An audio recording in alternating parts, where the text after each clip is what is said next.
This interview is a part of the Oklahoma Historical Society's Oral History Program, Living Legends collection. This interview was originally conducted in September of 1970 in New York City, New York. The interview is conducted by Mr. Pendleton Woods. The interviewee is Mr. Ed Heston, that's Heston, who is the president of the City Service Corporation. This material is being re-recorded on January the 6th, 1986 for inclusion in the permanent collections of the Oral History Program by Judith Michener. Mr. Woods was apparently having some difficulty with his equipment in the taping of this original master tape. There are some speed problems that cannot be corrected in the recopying of this material.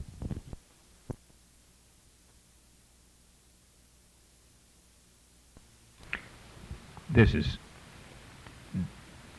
make sure I'm wound in. This is Penn Woods interviewing for the Oklahoma Living Legends. This is September 1970. I'm in the executive offices of City Service Company in New York City. I'm in the office of Mr. J. Edgar Heston, better known as Ed Heston, who is the president of the City Service Company. Mr. Heston is a native Oklahoman and came into the oil business through the state of Oklahoma. Mr. Heston, let me hand you the mic, and I'd like for you to tell me a little bit about your family background, who your parents were, where you were born, went to school.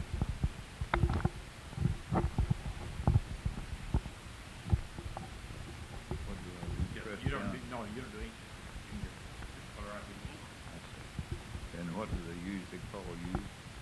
Penn. Penn, I was born in Stillwater, Oklahoma in 1910.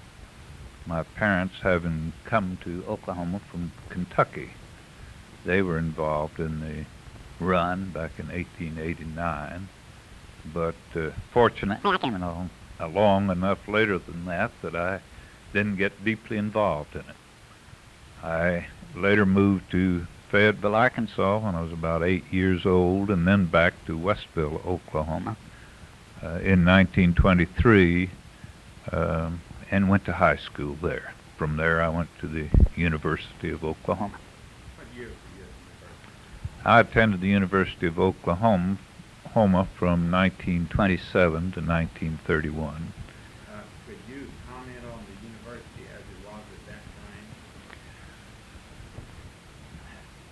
time? Of course, at that time, the university looked like a pretty large school to me, but as I look at the university today, it must have been quite small.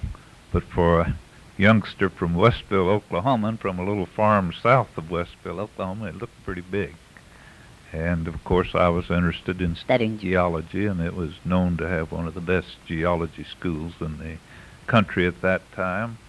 So it was good then, and it's even better now. Did you go from there into the city service company? Between my junior and senior year in college, I went to work for Empire Oil and Refining as a geological scout.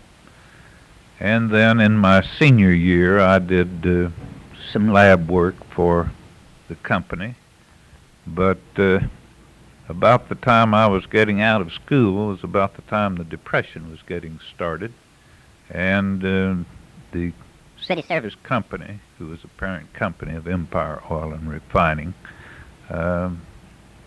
discontinued their training programs, and I was fired. And what happened after that? Well, like so many other geologists, at that time I went back and spent the summer trying to get my 2 years teaching certificate, and for the next 2 years I taught mathematics in high school at Westville, Oklahoma. And I might say that most of my associates in the summer school work were geologists, and all of them had been looking forward to going to work somewhere in the world, but they found that there weren't jobs available. As a matter of fact, many geologists that were already out working were coming back to the university to further their education, awaiting the time when there might be more need for geologists. Do you recall in Westville any particular events during the period you were teaching that you felt were outstanding? Well, the main event that I noticed was that you were unable to cash in your teacher's warrants. For the first of the 2 years that I taught, we were able to collect on our warrants, but in the second year, all we got was a piece of paper and no money, so we had to rely either upon our parents or upon our cash reserves for living expenses. And times were tough for school teachers, I found out, just like they were for geologists. I understand that some warrants at places were sold at a discount. Is anyone buying the discount? Yes, at pretty sharp discounts, and I found that most of the time that my father would rather buy them at no discount, and he felt that he could cash them in at some time later as he needed them. And I might say that all of them were eventually honored. You'd be interested to know that Westville is in the center of the Cherokee country, and I observed and knew a lot of people that were in either 100% or part Cherokees. And during the time that I taught there, I noticed the contrast of the time that I'd gone to high school there. The time I was teaching there, that there was a much greater interest on the part of these people in getting an education. And some of our best citizens do have a Cherokee background, either full or part. The Cherokee Nation, I understand, gave tremendous interest to education, probably more than any other tribe. We have one recording with Sally Rogers' past, Sister Will Rogers, on Cherokee education, which gives a lot of background. Do you comment on the Cherokee interest in education? I don't think there's any doubt, but the history of the Cherokees have been one that were greatly interested in education. And I think that the difference that I noticed at the time I taught there and then when I went to school there can be attributed to transportation. At the time I went to school there, there were not the roads available, there were not the automobiles available, and as a result, many people went to little one-room schools. At the time I went back to teach, many of these little schools were being consolidated, and the Cherokees were coming from their homes in the rural areas into the towns to go to school. Did you have any students who became in any area prominent that might be worth something up? Some of the students that I had, Cherokee, have been back, and as a matter of fact, been prominent in the Westville school system for some time since then. I don't know of any that have gone along and into the outside world and made a name, although there probably are some. Certainly there were some with those capabilities. Did in any way your teaching experience helped you later in your rise in the office? Well, I like to think so, and I suspect that at times some of the people I deal with think that I'm being a little school teacherish with them all the time. Yes, I think that teaching school ties in closely with work in large organization, because in both places you have to get your ideas across to other people. And this is important whether it's in business or in teaching school. What brought you back into the petroleum business? Well, at the end of 2 years of teaching, I had to make up my mind as to whether I was going to go on and extend my teaching certificate, and I even had opportunities to go ahead and teach. But I felt that I'd spent 4 years in studying to become a geologist and working for the oil company. It had been something I'd been enamored with, you might say, since I started the high school. So I felt that that was a good time to.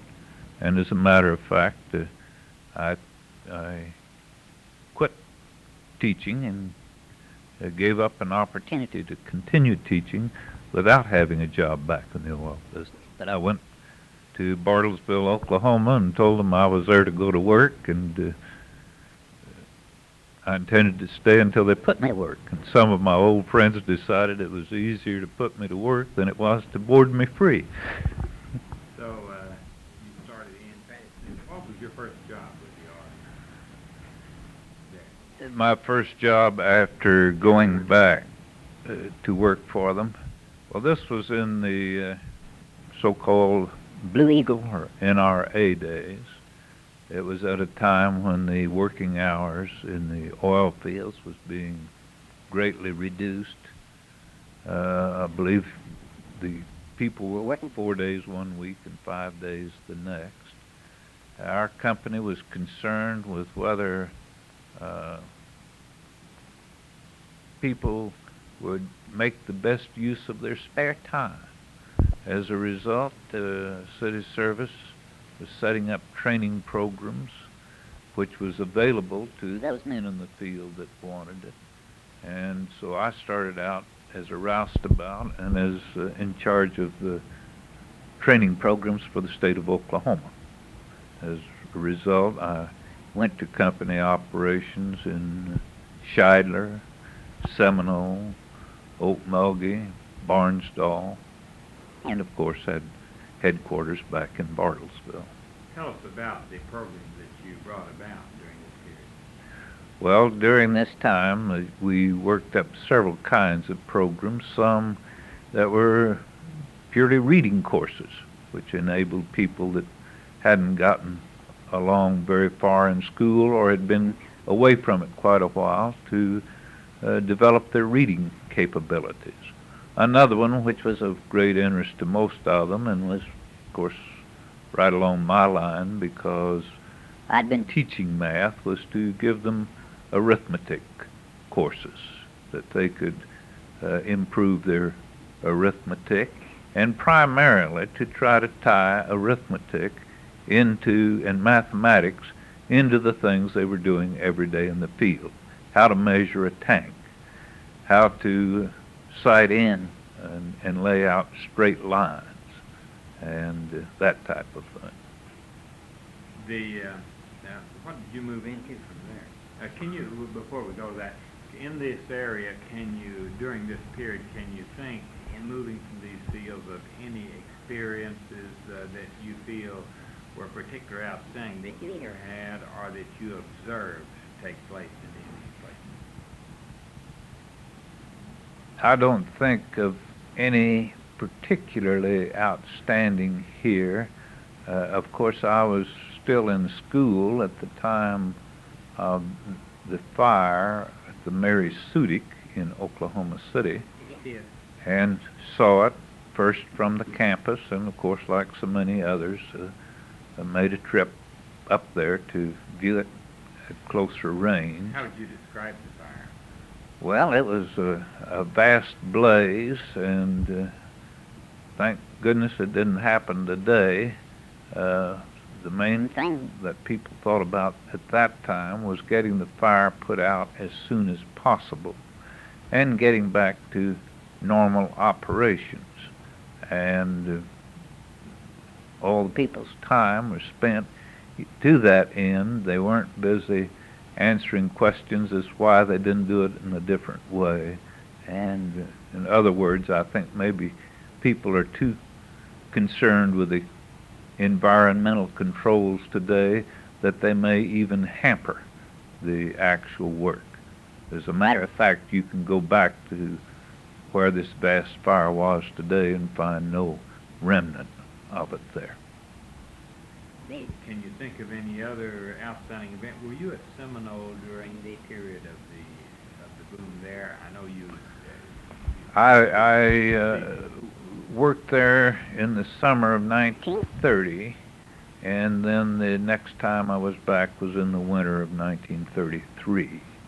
And the boom was over by that time, but we still, the Seminole of that day is still far different than it is today. We didn't have the paved roads, and the boom was over by that time, but we still, the Seminole of that day is still far different than it is today. We didn't have the paved roads, and people still mired down in mud and hauling equipment out from one location to another. And the housing facilities are not quite what they are today. I felt that I got quite a break, although I was working for Empire. Bud Harder over at the ITIO invited me over to stay at their Walker camp, and I thought I was living in one of the best hotels in Oklahoma at that time. We did an interview with Bud Harder last Did you? last November during the ITIO reunion. I see. What was your next move beyond this job? I was called into Bartlesville late in mid-1934, and was involved in the preparation of a budget for the coming year for the production and exploration operations of the oil company. And after I prepared what we wanted to spend and what we felt that we could earn, they decided that I could take that budget into New York and see if I couldn't get it approved. And I did, and also got approved my staying in New York rather than going back to Oklahoma. So You've been in New York ever since then? No, I stayed back for about 18 months at that time, working on engineering, geological studies, budget studies as relating to the oil activities, oil production activities of city service. Following that time, I spent about 3 years in New Mexico and then came back to New York again. Your last stay in Oklahoma was when, with that budget then, is that correct? Your last tour of duty? No, I've been back a couple of times since then.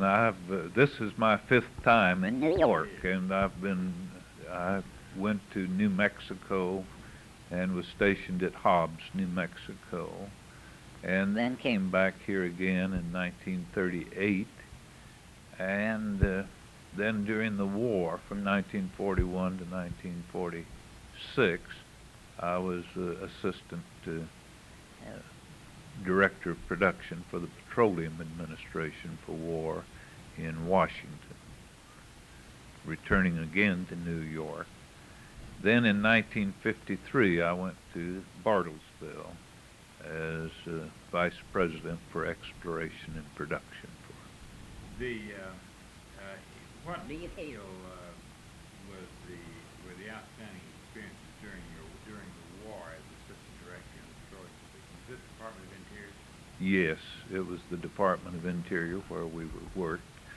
Well, several things. Of course, it gave me an unusual opportunity to meet people throughout the petroleum industry that had the same kind of problems that I'd encountered while I was with city service. It gave me a knowledge and acquaintance with people that I could never have gotten working for a company. It also gave me a realization of the importance of petroleum to our national economy that I don't believe I would have ever gotten anywhere else. Could you discuss very briefly, of course, the part of petroleum in the national economy? Well, of course, the common term at that time was that we floated victory on a sea of oil, and I'm glad that we don't use that expression today because it would conjure up ideas in people's minds that there'd been a lot of oil spilled.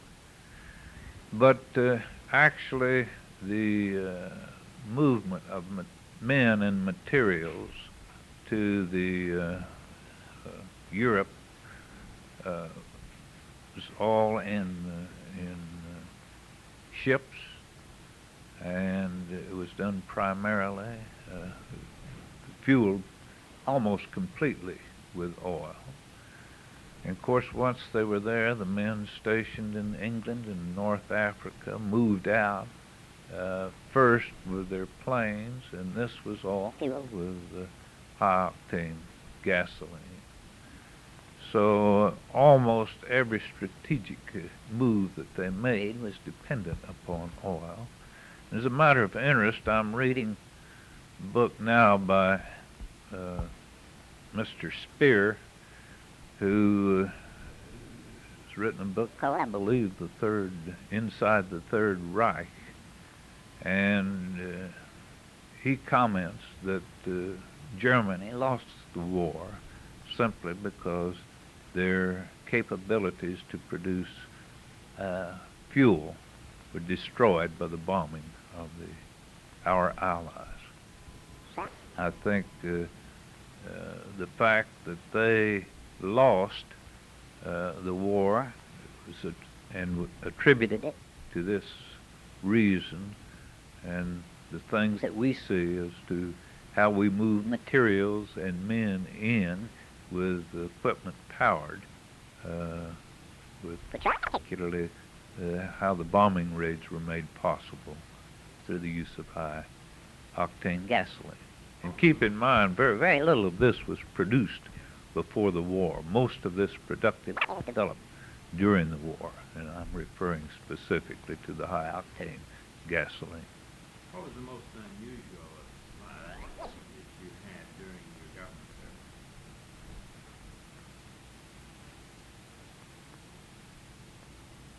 service? I can't think of any particularly unusual. We went to work at 7:45 in the morning and usually got through about 8 to 9 o'clock at night.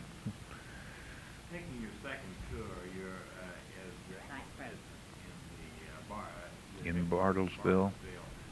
What differences did you experience in the company? In other words, what had happened in the company during this period of time? Technical advancement and other things. Yeah.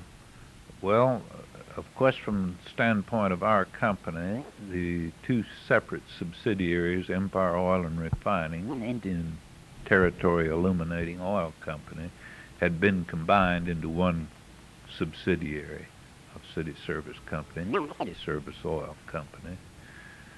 I found that whereas at the time I'd been there earlier, much of City Service's activities had been in the state itself, that they now were having to look to places outside the state to develop oil and gas reserves and oil and gas production.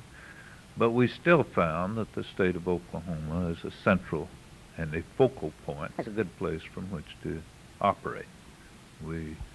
Many of our employees had their homes there, and we found we could get good employees and that we could get to and from various areas of operation as readily from Oklahoma as we could anywhere else. Can you think of any unusual events within the company in Oklahoma during this 5-year period, I guess, you were there? There from 53 to middle of 56.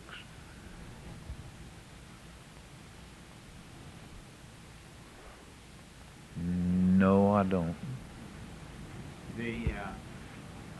You were, and could we talk a little about Bartlesville during that period? I'm sure that you at that time were active to some extent in the civic area in Bartlesville in that position.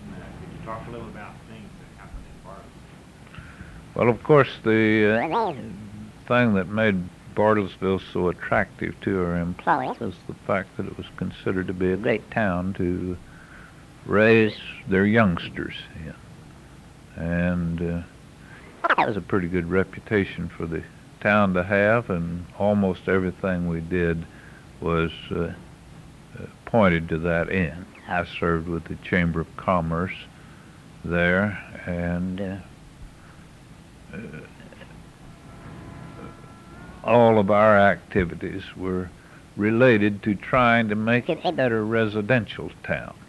This doesn't mean that we didn't try to get new business to come there, but our primary attention was devoted to making it a better residential town for the people that already lived there.